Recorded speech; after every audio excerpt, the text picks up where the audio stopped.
Welcome. শিক্ষক হতে চাওয়া প্রার্থীদের জন্য ভালো খবর। এনসিটিই আবারও ১ বছরের বিএড এবং এমএড প্রোগ্রাম ফিরিয়ে আনছে, অর্থাৎ এই কোর্সগুলো আবারও ১ বছরের হতে চলেছে। পুরো বিষয়টা আপনাদের সামনে তুলে ধরছি। ২০২৬-২৭ শিক্ষাবর্ষ থেকে বিএড এবং এমএড কোর্স আবার আগের মতোই ১ বছরের হতে চলেছে বলে জানা যাচ্ছে।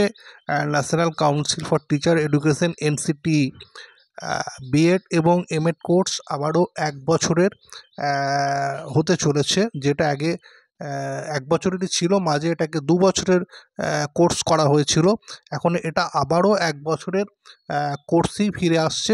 কাদের জন্য সেটা আপনাদের সামনে তুলে ধরছি, যে প্রায় ১০ বছর পর এই পরিবর্তনটি আসতে চলেছে। এনসিটির নীতিতে একটি বড় পরিবর্তন, যে এদের কোর্সগুলো আবারও ১ বছরের হতে চলেছে। ১ বছরের বিএড প্রোগ্রাম নথিভুক্ত করতে প্রার্থীদের কিন্তু অবশ্যই ৪ বছরের স্নাতক ডিগ্রি বা স্নাতকোত্তর যোগ্যতা থাকতে হবে। যাদের ৩ বছরের স্নাতক ডিগ্রি রয়েছে তাদের জন্য কিন্তু ২ বছরের বিএড প্রোগ্রামটাই থাকছে। কিন্তু যারা ৪ বছরের স্নাতক ডিগ্রি বা স্নাতকোত্তরে যারা ভর্তি হয়েছেন তাদের জন্য কিন্তু এই বিএড প্রোগ্রামটা ১ বছরের হবে। অর্থাৎ এই প্রোগ্রামটা, বিএডের এই কোর্সটা সকলের জন্য কিন্তু ১ বছরে আনা হচ্ছে না। শুধুমাত্র যারা ৪ বছরের স্নাতক ডিগ্রি বা স্নাতকোত্তরে ভর্তি হচ্ছেন বা হয়েছেন তাদের জন্য এইটা ১ বছরের করা হবে।